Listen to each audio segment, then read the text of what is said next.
I mean, product managers are not born. It's a skill you can acquire, and I mean, nobody's born product manager.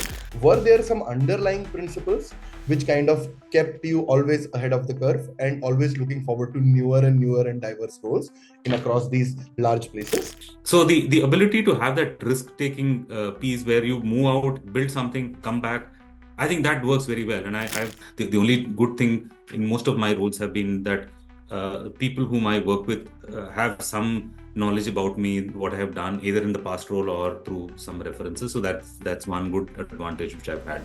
What you're doing and what mindset you bring to that product management art or craft, as Shavan calls it, I think that's the most critical. So, but please remember, I think the solver or the problem solver here is not the PM. Actually, it's the engineer who's solving the problem. The PM is actually the identifier of the problem and probably amplifying that problem. Actually, that's the core role. A lot of people miss that piece. I mean, these are the two bigger problems which probably the past 20-year old the old generation had, where building was a problem. You needed resources to build. Once you build, you needed resources to distribute. Both of them sorted now. You shouldn't be complaining. And if you complain, I think then I'm sure there's going to be tougher times for you guys. So, but tons and tons of books have been written on how to manage people. And if it had been so simple, we would have not had so much of all these people self-management books we have written. So, first and foremost, sir, super grateful. Thank you very much for taking out the time. It's so lovely to always to speak to you. Pleasure, and thanks, Shravan, for getting me here.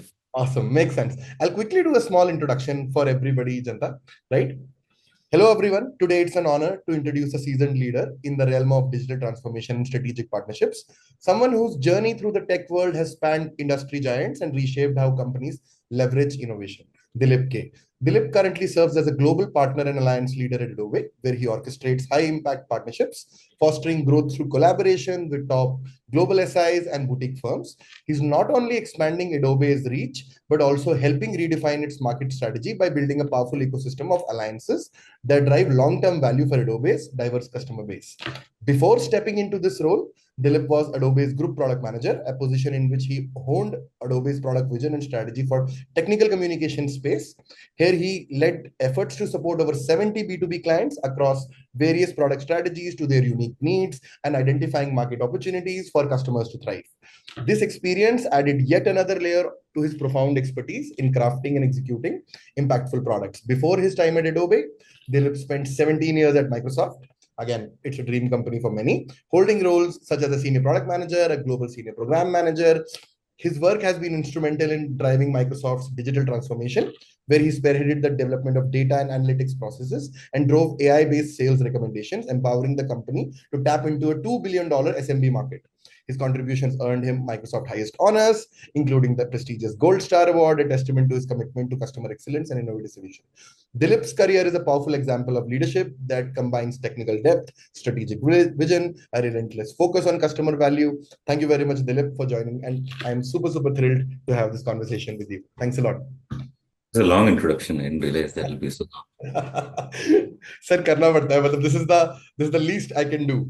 That is, and I am sure I didn't do a very good job, but then again, this is the least I could do. But I think this conversation is going to be super special. I learned so much last time, and I think that is how I really want to keep this. But once again, welcome, and we start the conversation. Awesome. Thanks.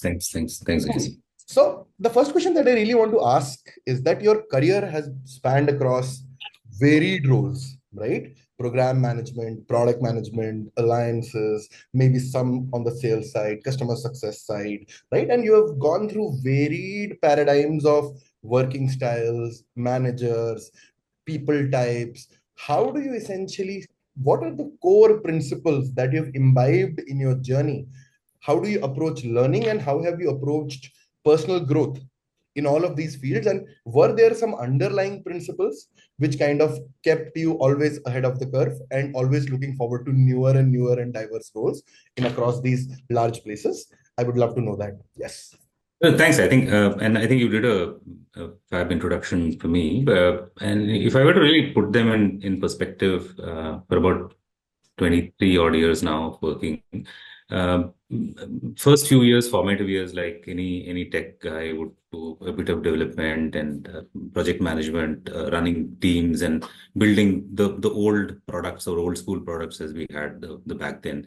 And then eventually stepping into Microsoft and doing a bunch of things right from, I mean, I started off with the marketing and operations, typically from a business planning perspective, then went on to do solutions or what we loosely call as deliveries, and then eventually took up engineering and product roles in IT, and then eventually doing product management and eventually moving to Adobe for doing some of that and doing what I'm doing now. So it was a very I mean, one is very clear that it was not a boring journey. The nice up and downs which you typically get in a role or in a set of roles which you do. I think a few principles, since you mentioned about principles, which I think is very important. Again, the group could be very diverse, and it may resonate with some, it may not resonate because each to its own. So not every. I mean, none of my peers, in fact, whom I started off working with, are doing what I'm doing. So everybody's they have their own path. So that's a good testimony that no person has the same path per se. But essentially, I think two or three key principles which I sort of operated. I mean, I knew myself as an individual and what really excites me and what really operates. So one, I think the ability to do something very different every 5 years to 7 years, depending on how the time and the role which I'm doing.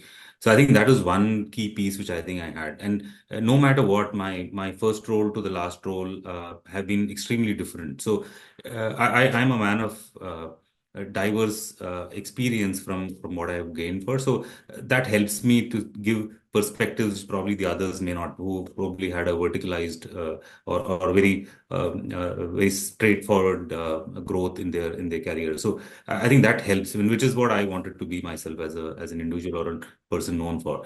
So that ability to change every 5 years, get into a reasonably uncomfortable situation every time I step into a new role. The only good thing in most of my roles have been that people whom I work with have some knowledge about me, what I have done, either in the past role or through some references. So that's one good advantage which I've had, which actually brings to the essentially the second principle which you all need to carry. Some of you may be starting your career. Depending on what you told me, it's also important that you build relationships and mentors through the journey. Because if you don't do that, the time of Naukri.com or LinkedIn's, it has its place, but eventually people to connect to people, I think, is the most critical, because that's what it's going to get you to the next ones, especially what you want, rather than LinkedIn and Naukri can get you what others want you for, but eventually what you want is something which you need to go through with some of the people you want to work with. Identify a few people, track them, follow them, work with them. If you're not worked with them, try and see how you can work with them. So that's an important principle which I sort of followed. The third piece is, I think, know your strength, which is the most critical piece, because there have been times where I've probably landed in roles where from the outside it may look very good and nice, and probably you feel, hey, this is what is most shiny from outside.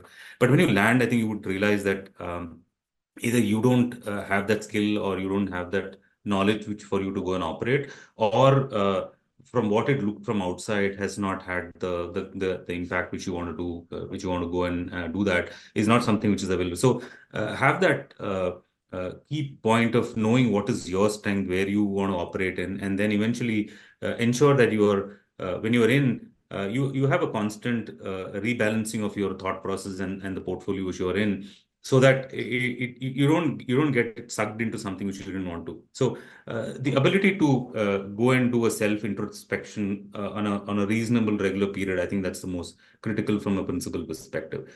And the fourth one, which I think I shared that in the last one, and I on a lighter note as well, the ability to learn irrespective of, and me and Shravan keep talking, and I've been chasing for something for the last few days now. The hunger to learn as a small kid, or someone who sort of is like a childlike quality to know what's coming your way. I think that's the most critical, whichever role you are doing, because every role you do, there are those nuances which you want to go deep and want to figure out. I think have that hunger to learn wherever you're getting in, because if you don't do that, either you will be replaced or ChatGPT replaces you. That's or a Gen AI replaces you. So that's the ability to learn and relearn. I think is going to be it's not even. In fact, probably it's going to be more than relearn. It's going to be unlearn and probably do something. So that's probably the world we are living in. And I think in the last podcast I was telling Shravan and people there, you will probably have to learn and study more than probably some of you may have kids. I think you're probably going to do that more with your kids studying. I think that's the kind of studies and depth we are going to go into if you want to be successful. I mean, if you want to get through, you can get through either ways. But I think if you want to go deep in some of the areas, I think have that ability to go and keep learning and relearning every few months. I think if not years. Since you talked about learning, one of the things that I think a lot of people, and when there are experienced people in the group, right? People with 10 years of experience, 15 years of 20 years of experience, right? And they keep asking me this question that because they have worked in a certain kind of an org and a certain kind of an org, like of a service org, which probably Yeah, doesn't have that product culture, right? yeah, They really want to move there, and they are in a place like somebody who has been in testing for 10 years and is probably a senior QA, or yeah. somebody who's an engineering manager for that matter. How do they make such transitions, especially if they're not in places which truly understand product culture? Do you think, because they do see roles like product managers over there, but people generally come with a certain kind of mindset that it should be this kind of experience, this background, and that especially happens where kind of product management is a very cornered role where probably doesn't have that kind of autonomy. How do people survive, thrive in those industries, and how do they move from a service industry where the role is probably not understood that much, and they've been deeply there to into a product led company? Should they make a role cut? Should they go into a company just because of culture? And how do you even do that? And it is especially hard for people who have a certain years of experience. Early on formative years it can still work, but people with 10, 12, 13 years of experience, how do you do that? Yeah, because since you have reinvented yourself, you spent so long at Microsoft and then kind of moved to Adobe, and in a seasoned leadership role. I just want to hear it from you. Yeah. You can do two, three things. I think there is, and again, there's no right or wrong answer, but I think this is my perspective of this entire situation here. One, I think the place where you are, and I'm assuming that if you're a QE or if you're or a dev or probably an implementer or a solution consultant or any of that role, and you want to move it, and I'm assuming that the question is around moving to product management, which Yes, is moving to product and figuring out probably what is the right place, because a lot of times the role is kind of pre-decided on who has to get in. It is role is probably based on hierarchy or certain kind of things. How do you kind of navigate that situation? Yeah. yeah. So the first thing I think is that, and assuming that there is a bit of PM in the system, which is in your own company, I think the best thing is to always navigate inside, because I think navigating outside with a title which you don't have as a PM in this case is going to be tough. That's so the first thing is I think try internally, because I think the internal movements are probably far more easier to come by with either relationships or by virtue of knowing people in your own circles is far easier than going outside and sort of selling yourself. So I think that's the first point. The second piece I think is the most critical is that assuming that you get say 10 15 minutes with a potential hiring manager, so how do you have that conversation? Because I think that's the most critical one. And and, and people like me in some ways, and a lot of my peers and others who really look for see if 20 people come in, and most of them have done some of these standard YouTube courses or books, because the content is sort of pretty common, and there is that bit of democratization which has happened in that sense.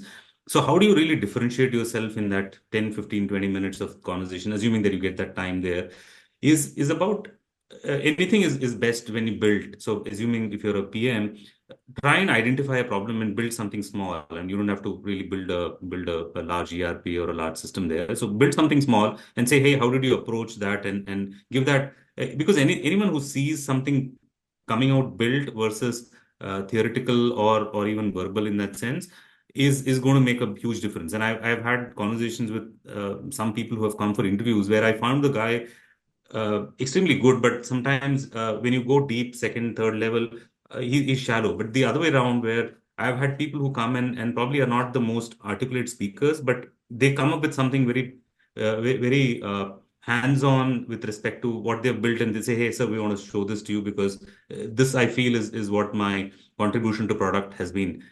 And that guy eventually has been one of the top performers I have seen over the period of time. So build that. I think the moot point is that build something or take something which you can actually show that which is built for people to see that in that interview, which I think is the most critical piece. The third piece I think is that given assuming that you want to get into product management and you're stuck in your career, it's always good to start off, and I think given the age where you are in, uh, I mean, start something. I mean, probably this is the best time to take that risk, because if you don't take risk now, unless you have other family or financial circumstances, you can't do that, which I think is, I mean, I there are probably exceptions, but if you're in that phase where you know that, hey, you can make it and you have that in you, start something small and experiment with respect to working that out. Because when I've known friends and peers in my friend circle for the last at least 15 years, moved out of large companies like Microsoft, wanted to build something and be in a product role. They were not in a product role in the past. So what they did was they went and built a company and sort of served a need from a product perspective. Failed miserably, but when they came back, the amount of experience which they had, and they came back to either in Microsoft or otherwise. When they came back, they came with a huge amount of experience, which I think this company would have never provided to them. And it could be any company, it could be Microsoft, Adobe, or some of the big ones there. So the ability to have that risk taking piece where you move out, build something, come back, I think that works very well. And I've known friends who have done that, and I think some of them obviously made up and made their product, and they're doing well for themselves. But there are the ones who have not done a product where probably it has not succeeded. The amount of learning get in those, I Yeah, mean, couple of them did for a couple of years and then came back. So the 2 years of it's like a MBA on steroids, or product management on steroids. So attempt that as well. So these are typically 2 or 3 ways in which you go by. And if you still don't make it for now, I think then I mean, either you're not a risk taker, or probably it's just that the time hasn't come right for you to go and do that. Because I think one thing which I've realized in these 2 decades of experience, I think I mean, product managers are not born. You can go and build yeah, yourself. It's a skill you can acquire, and I mean, nobody's born product manager.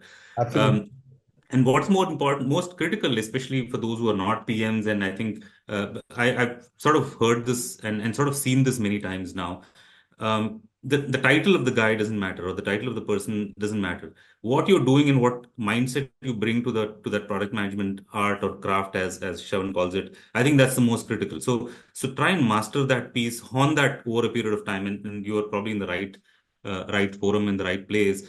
So hone that piece in, because once you do that, it's a matter of chance. And when you get a chance, it's like it's like if you get a chance in a movie, and you're probably pitted against these star sons, and if you're good, you can click off, and there are these great actors who have done well in their career as well. So it's all about that chance when you do that, but keep honing that, and that's where the titles don't matter. If you're a QC, ensure you do something which is part of that, where you're trying to do that product piece and that entire piece as a co-curriculum or weekend work, or even startup on your own. So that's typically my answer, Shravan. Makes sense. I No, mean, I these are think some of my personal experiences no, which no, I've I seen. think that makes so phenomenal sense because building something unfortunately I was telling all of them in the last lecture, we believe that product management is only done in offices.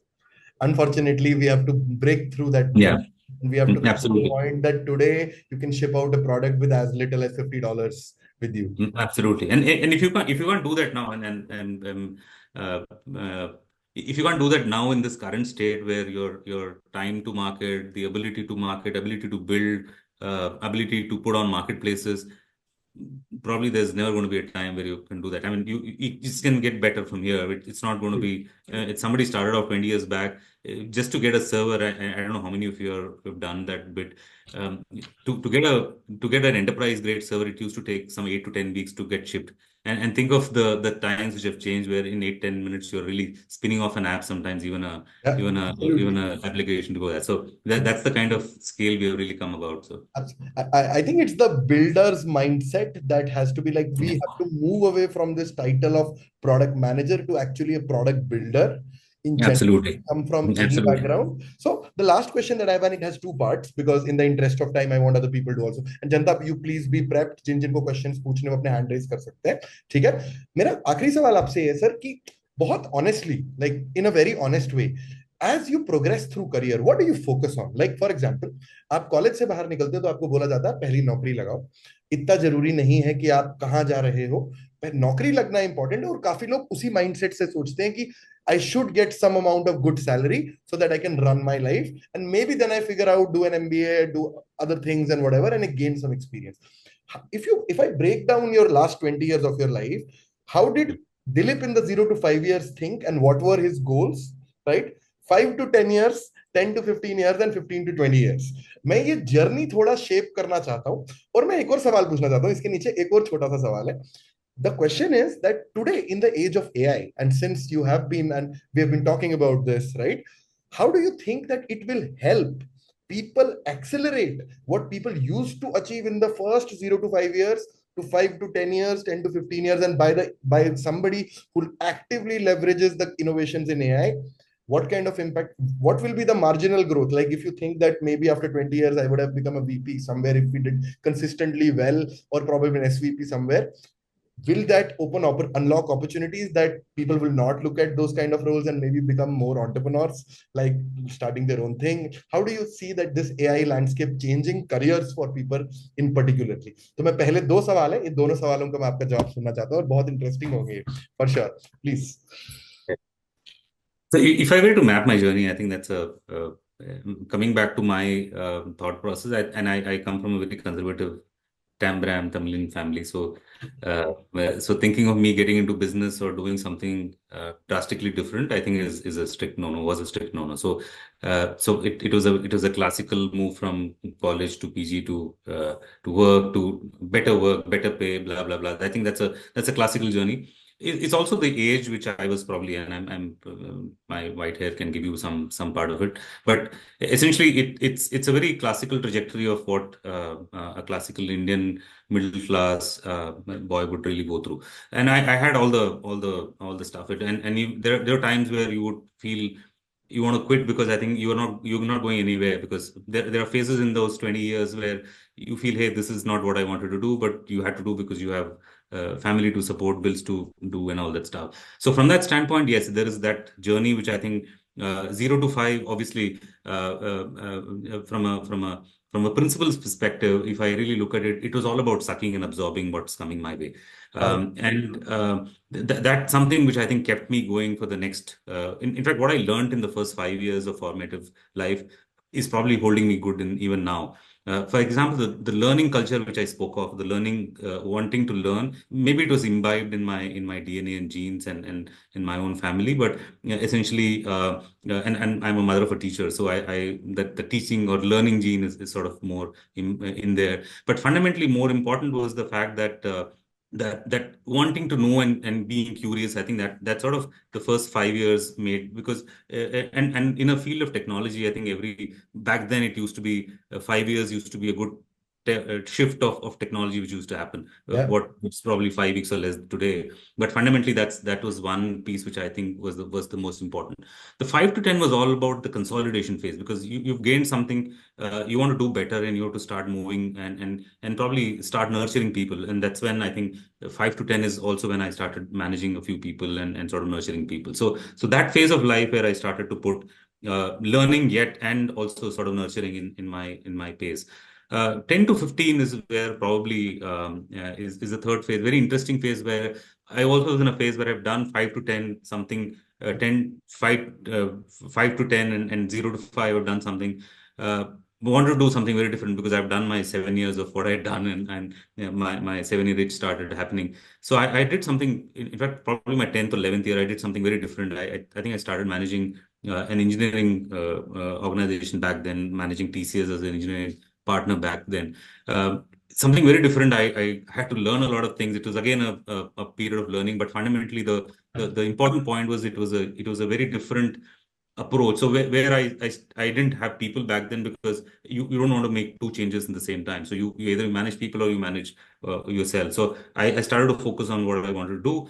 And then the last 5 or 10, if I were to really fast forward, was all about in some ways giving back to my own directs or to people whom I operate with. And I would have probably been a manager in some short form or a long form to about 35, 40 people. And even today, I can just pick up my call and talk to all of them, because I think the amount of relationship built with the 30, 40 people is phenomenally good. Either I seek advice and vice versa today. So that's the kind of relationship which I hold. So that the next 10, 15 is all about giving, but yet sort of consolidating the space where you are in. And the last 3, 4 years have been all about, hey, uh, what do I do next in the next 5 years to make an impact, which I think probably, and me and Shravan have been having that conversation to see what can I do to make an impact, which is probably not just company wide, probably a bit more societal. I've not come there yet, but I think over a period of time in the next 5 years, as I say in the Urdu, inshallah, something should happen. In the next 5 years, we'll probably see something, at least if not a societal, at least a larger impact besides the company and the people I work with. So that's my at least the next forward-looking 3 to 5 years. So that's but constant. I think the few things have been constant. I mean, don't miss your learnings, don't miss your ability to learn or relearn. Build relationship. I think that's the most critical. Never lose out on that. And for at your age, I can come now that I've come out of that age, experiment and build something and sort of start your own companies. I didn't have the luxury for whatever I've been born with, but you guys, if you have that ability with the kind of AI, which I think is the second part of the question, Shravan, Yeah. uh, building is going to be the simplest piece, which I think is or I won't say the simplest, but I think it's going to be an easier piece to go with. The distribution becomes even more easier with all these marketplaces and other places. So building distribution is easy or easier. What more you can more? It's all about putting your focus on. I mean, these are the two bigger problems which probably the past 20 year old the old generation had, where building was a problem. You needed resources to build. Once you build, you needed resources to distribute. Both of them sorted now. You shouldn't be complaining. And if you complain, I think then I'm sure there's going to be tougher times for you guys. So, but fundamentally, I think you should ensure that you. I mean, this is the time. If you don't do it now, you'll probably do it never. Makes sense. Makes sense. I think there is this quote: "You miss 100% of the chances you don't take." Absolutely. That, Yeah. that's so true, right? So I'll tell you one thing, Dilip, by the way, being an entrepreneur, you would be as poor as I am. So if you want to live that life, that is for sure. You took the wise choice. Makes sense. I'll just bring Payal. So Payal, I'm bringing you in and adding, and we will start having questions. Payal, please introduce yourself and go for it. Yes. Hi, Dilip. I have around 17 years experience in IT, majorly into services. So for last 7, 8 years, I've been into project management. So my question to I very much resonate to the fact that the way you moved from project management way back in 2002, where you started a journey, and then on paper, on role, probably in 2022, wherein you became a senior product manager in Adobe. So I think I was going through, probably it was your last podcast recording that you had. I was going through it where you mentioned that there was a German mentor of yours and you did some analysis, thinking where you want to go. And that's where you chose product and you got in there. Uh, but in my situation, I got laid off recently. And I would not, I mean, in August this year. So it was a blessing in disguise that I got to connect with Shravan and I'm here and I think I'm doing well here. Now, the challenge, I think what Shravan told, I was talking in the beginning also, it remains the same that, and which you also answered, is very much in agreement that being so much year into a particular kind of role, now options for me is getting back to project management and then making a cut there. From there, the second thing is working as an APM because though I have 17 years of experience, but hands-on, though I've been doing it with Rethink Systems, and but then yes, that is there. Or third, looking for roles like senior product manager based on the span which I have, but I do not have that much experience. So, what should be the way, as per you, I should be moving? I mean, just looking for some ideas there. You saw my good that you scanned my CV and or the LinkedIn per se. That's nice of you to have done that. Um, Again, see, there's no right or wrong answer, and there's a very the question is very pertinent with respect to what you asked. Particularly, I mean, 17 years is a good time where you've sort of done probably half of your work life, if not more, and maybe longer as well. But fundamentally, you've done half of your work life doing what you've done in your career. If again that boils down to the fundamental point which I mentioned in the beginning. If your aspiration is to become a PM, ask that question, why do you really want to become a PM? One, I think because a lot of people, I mean, I get this answer a lot of times when you go on a stage and ask questions, why do you want to become a PM? Or even in one-to-one conversations and coaching, hey, we want to solve problems. But please remember, I think the solver or the problem solver here is not the PM. Actually, it's the engineer who's solving the problem. The PM is actually the identifier of the problem and probably amplifying that problem. Actually, that's the core role. A lot of people miss that piece. So if you have that innate ability to one spot the problem and ability to stay with it and sort of amplify it and ensure you sort of build the case around it, I think you definitely will be a good PM.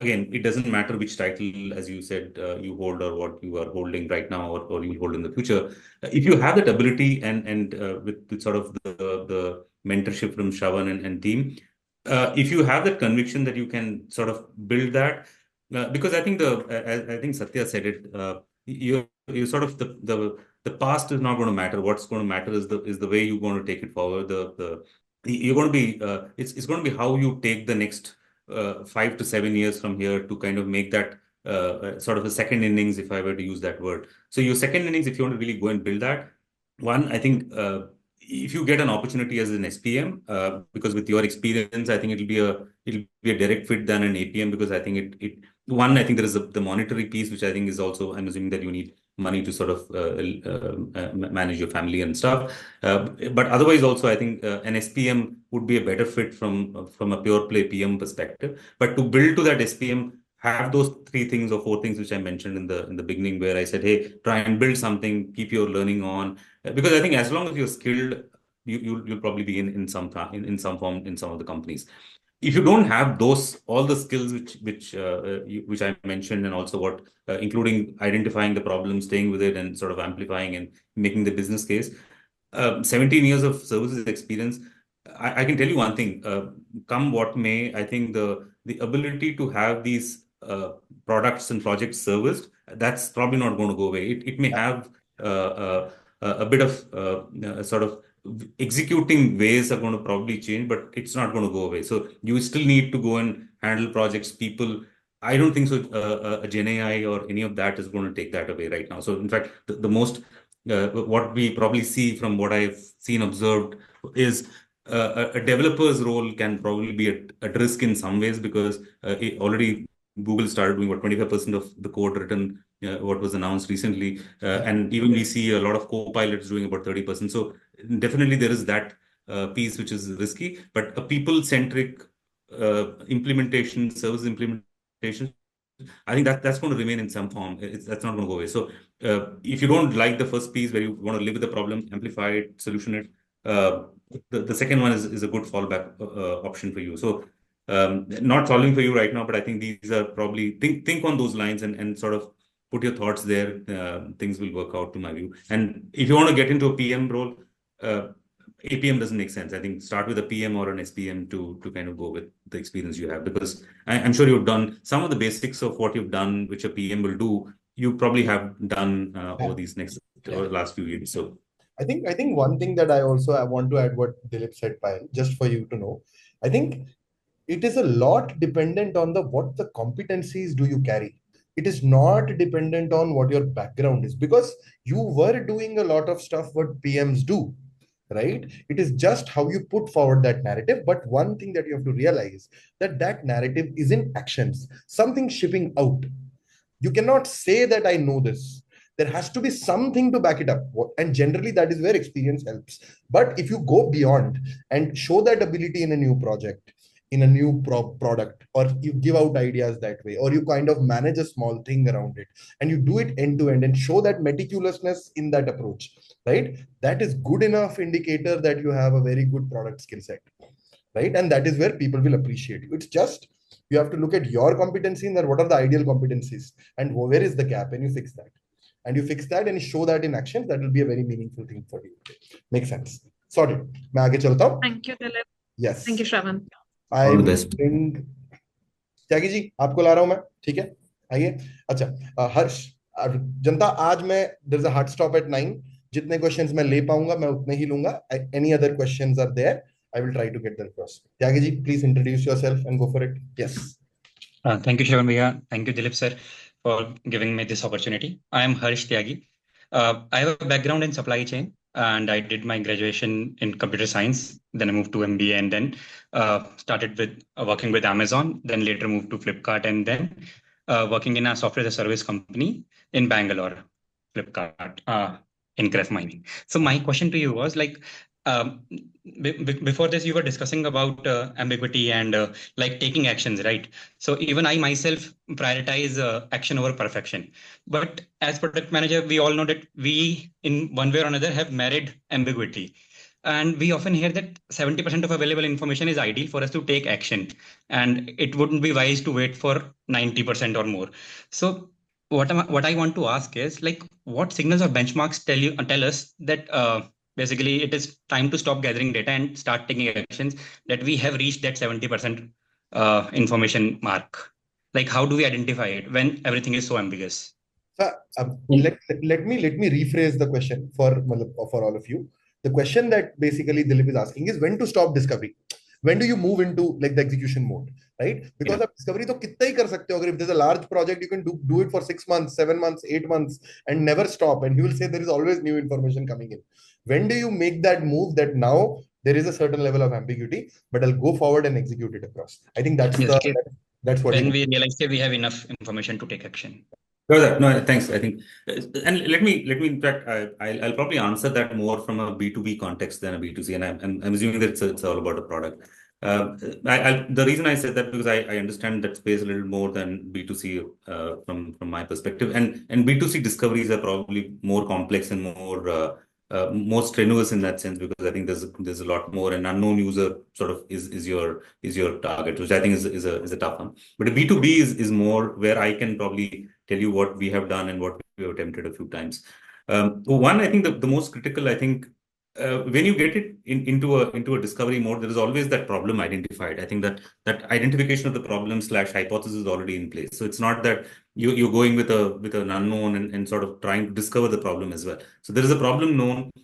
You have that hypothesis, hey, this is the problem, we want to solve for this. The second piece I think is all about is maximizing that, assuming that you have say 10 hours of potential capacity.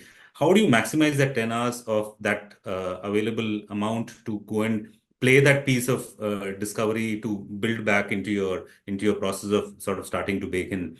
How do you amplify that 10 hours to make it a bigger number? I think is about having that secondary knowledge, when people who have that secondary knowledge and the industry expertise, speaking to a wise 20-year or 25-year-old person who's been in the industry for a couple of hours is probably going to give you more output or more benefit than probably doing a conducted research with about 15 customers. So that have that ability to think in terms of doing that slightly differently than probably what a typical PM would do. Second, and that's where these industry experts / I'm using because in the B2B world there are enough and more industry experts. The second piece I think is the most critical is around the fact that when you start to, and once you've done say a fair bit of implementation, I think a basic level of ground check is very important. So start to build something even in the form of a UI UX, which I think helps you really go to that say experiment 5 stratified customers to say that customer A who's very different because of a particular typical sample size you want to operate with. So have these five, which we typically do, and we call them as lighthouse customers in some form. They're beta customers or alpha customers in some places. So have that experimentation mindset. Go with a few and figure out, hey, this worked or this didn't work, and why it didn't work, and start to abstract it and generalize it. See, at the end of the day, each will give you his own version, and nobody's going to think for you. But when you get back, I think the smartness of a good PM is about the abstraction. So if you are able to abstract what really came about in those 20 or 25 hours of conversation which you've had, that abstraction is going to be your second layer of sort of filling that entire gap which you had. So one, the domain, the industry expertise, the abstraction piece, which I think of speaking and building something and taking to them.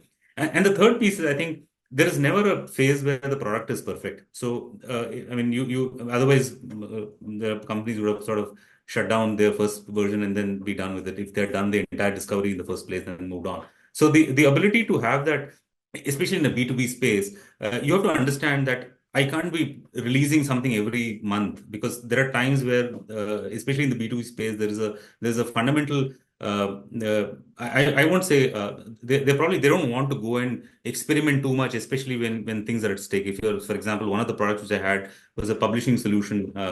If anything failed there, I mean, you would get escalations right up, because their publishing is stopped, and there is a huge amount of probably business loss as well. So compute that piece to say that, hey, what is that I'm going to be releasing? What's my release cycle? And some of it is already defined basis these decisions already. But fundamentally, look at those decision cycle of release cycle, sorry, where you can actually say, hey, every 3 months I release. I mean, we have done experimentations where we release every month, and we found that uptake was bad. So we started staggering to 45 days to 3 months to probably longer as well. So have that constant feedback loop or feed forward loop where you get to understand what's happening with respect to your cycle of discovery, because even there you're discovering something new. That's why you're doing these releases, or incremental releases. So have that feedback loop, which is fairly good for you to go and fix that piece. So once you do that, these three would typically be, at least I have seen, it will stabilize over a period of time. What was probably more wavy and what was not very clear will start to stabilize over a period of time, and you'll start to make some inroads. Again, this is one way which we have experimented and done. This is my own experience which I'm talking about. But fundamentally, these are broad principles you should operate with. So and all three equally important, not discarding each of them. So I think Harsh, एक चीज और करनी चाहिए, मतलब adding to what Dilip said, which is very very meaningful, is that if the fundamental problem typically comes when you don't know what that decision amounts to, right? What is the scope of that amount? Like for example, you said that 70% के ऊपर information relevant नहीं होती, सब जगह नहीं. If the impact is very high, where you see that even 1% can move billions of dollars of captured value, right? तब आपको 99% तक जाना पड़ेगा. मतलब that is the. अब आपको मैं ये बोलना चाहता था कि ज्यादातर डिसीजंस उतने क्रिटिकल नहीं होते. Most decisions are not critical. But the ones that are, you have to be articulative, you have to remove your risks. So one of the very good ways of looking at things is where you need more information and more discovery is what kind of risk are you taking?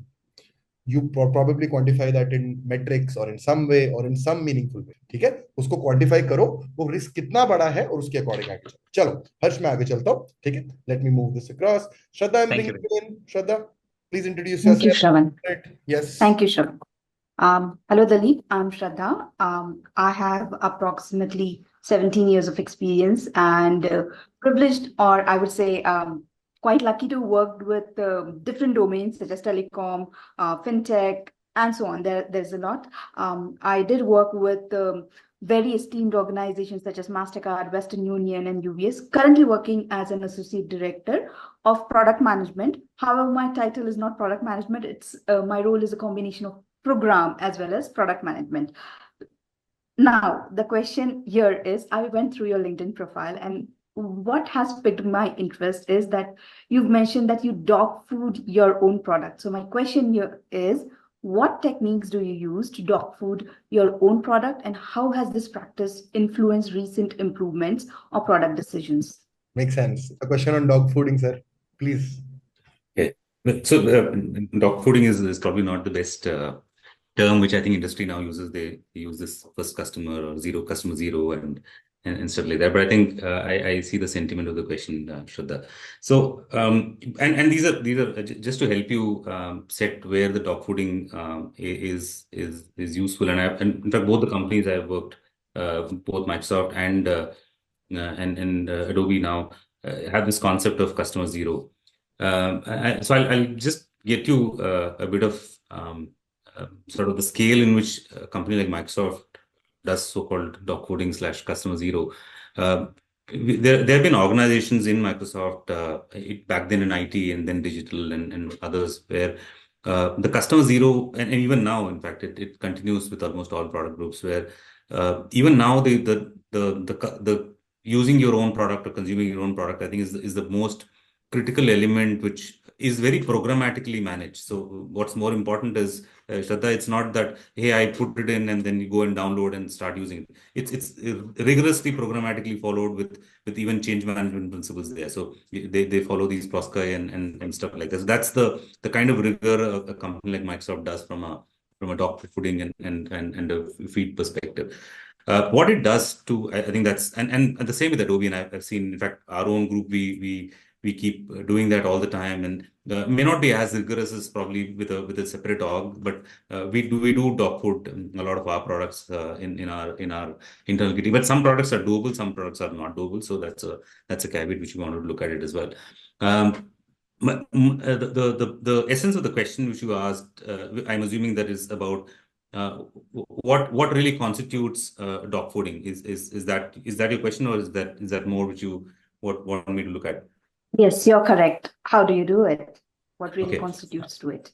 So one, I think, it's a huge, as I said, there are teams available. So there's a good partnership between the product / the user groups, which is typically manage the BU leaders and the people who do that. So they sit with each other and actually say, hey, this is the time which I'm going to be dedicating from a dog fooding perspective. So which is basically also the beta program where the feedback is sort of listening all the time. So that the first piece is all about alignment at the top, which I think is the most critical, because if you don't align at the top, you can keep doing whatever you want. I think it's not going to be taken, because end of the day, dog fooding also means that you're actually actively tracking bugs and actually reporting back. So and nobody likes to be slightly less productive than what he is, because most of them are hard pressed for times. You don't want to be doing that as an exercise where you're giving improvement or feedback to somebody and it's not valued. So there is that top alignment, which I think is the most critical, which at least I've seen and played in most of the companies I have either worked or known people who worked in some of the larger firms. The second piece, I think, is about also the one. I think sometimes it is forced. So you have no choices. You sort of pick it up because it's sort of forced into you. For example, I remember Microsoft used to have this program where OS used to be sort of pushed to almost all the employees. I think 6 months or a few months in advance. So there's that bit of I'm using the word forced dog fooding or forced first customer, which I think you start to do that. But assuming that you want to go and pick up and start to do it, is the fact that identify those cohorts or people. For example, if you're a creative person, so Adobe would probably go and do a small a sort of a cohort of sorts to say that, hey, these 100 users are going to be the first users of this particular product, and start to do that. So there is that identification of the right product groups / user groups, which I think is the most critical. So the user group management, I think, comes to the second piece. So one, the alignment at the top. Once that is done, the user group management, which is going to be done.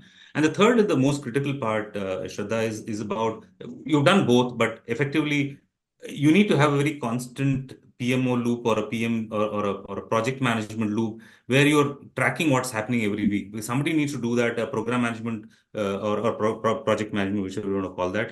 Somebody needs to keep tracking what's happening and report back the progress. Because if I'm a dog fooder or a customer zero, I need to know what's happening every few weeks. Besides being these the bits being pushed, but I think more important is what's the improvement which I think I'm able to contribute to the larger game. I think that's the most critical piece, and you should probably see that incrementally over a period of time. If not in the product, at least in statistics, you should be able to see, hey, this has helped so and so and so, and by so much. So that measurement and reporting back is the most critical piece. So this is sort of the three-pronged, again, a principled approach which I can think. Leadership buy-in, understanding the user groups and going deep with some of those, and measure and report some of those metrics which have come out of that. So that's typically what I've seen as a principle which worked, and at least some of these companies have done it fairly well. And I think in some places you can do, some places you can't. I mean, if you're a Boeing, you can't be doing dogfooding by sort of flying that plane. So I think I'm just on a lighter note, but fundamentally more important, you can do dogfood in certain places, you can't do in almost all. So that's it. I hope I answered that question. Makes sense. Thank you. That's I'll take insightful. one more Sorry. question. Apologies, जनता, मैं सबके questions नहीं ले सकता. मैं एक बार दीपक का question ले रहा हूँ. Deepak, I'm bringing you in. Deepak, please go for it. ठीक है. प्रशंसा, next time I'll give you a chance. I promise. आप मेरे को question भेज दो. जिन के questions रह गए हैं, I really recommend give it to me. Dilip 100% he will come back to responses whenever he gets time. ठीक है. Deepak, please go for it. Yes. Hi Dilip. First of all, thank you so much for being here today. It's a very insightful session. So I have 4 years of experience, and so this question is coming from my own observation. I want to understand your mental model around it, because I've seen your LinkedIn profile and you have vivid experience in multiple domains, and you've been managing teams, right?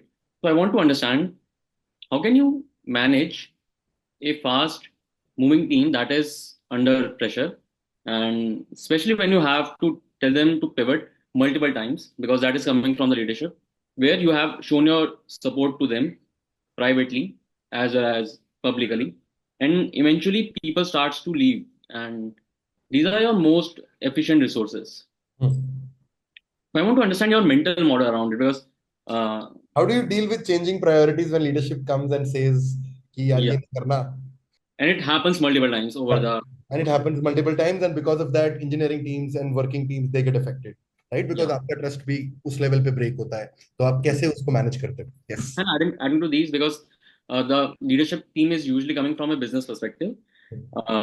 Engineers को you can make them understand कि business is very important and उनका सुनना is very very important here, but that does not click at a point कि they're like, man, it's too much pressure for me right now, and everybody has their own things to deal with. So as a manager, how do you bridge a gap between the two? Let me answer it this way.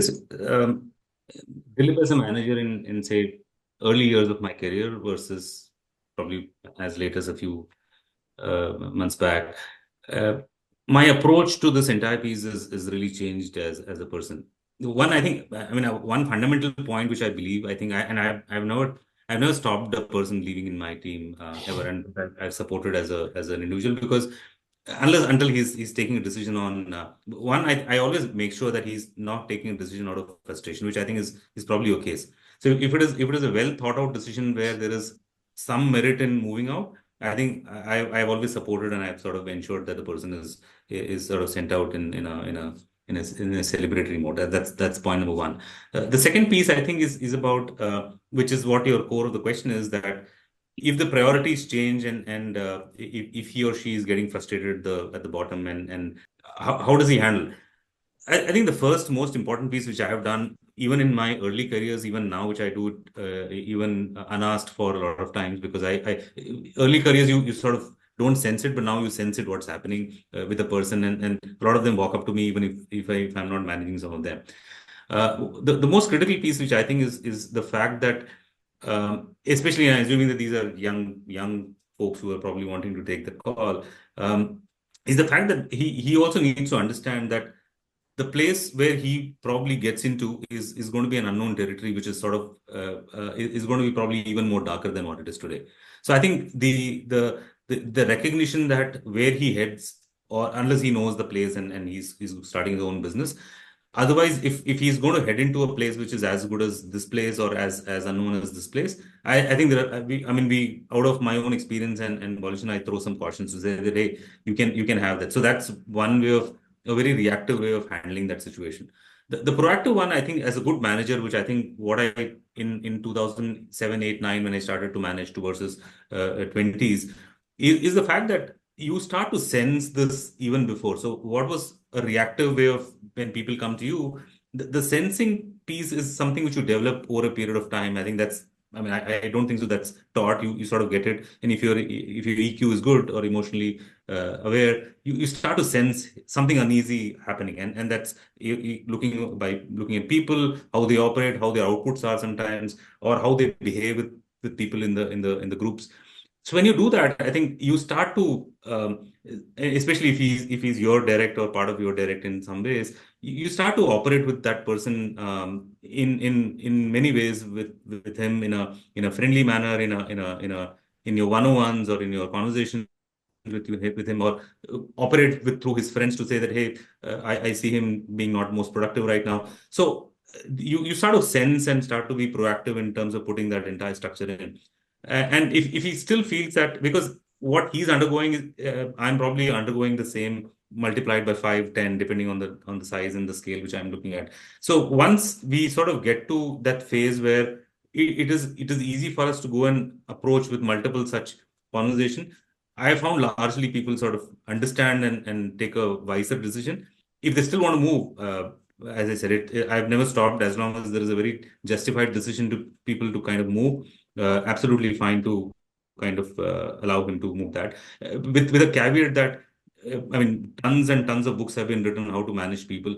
And if it had been so simple, we would have not had so much of all these people self-management books we have written. So fundamentally, you have to realize that the minute two people come in, there's going to be friction, there's going to be challenges, whether from coming from the top, or end of the day, it doesn't matter what Satya Nadella thinks about or what Shantanu thinks about. It's about what my manager at the end of the day thinks about. So it's fundamentally how he handles that entire situation is the most critical.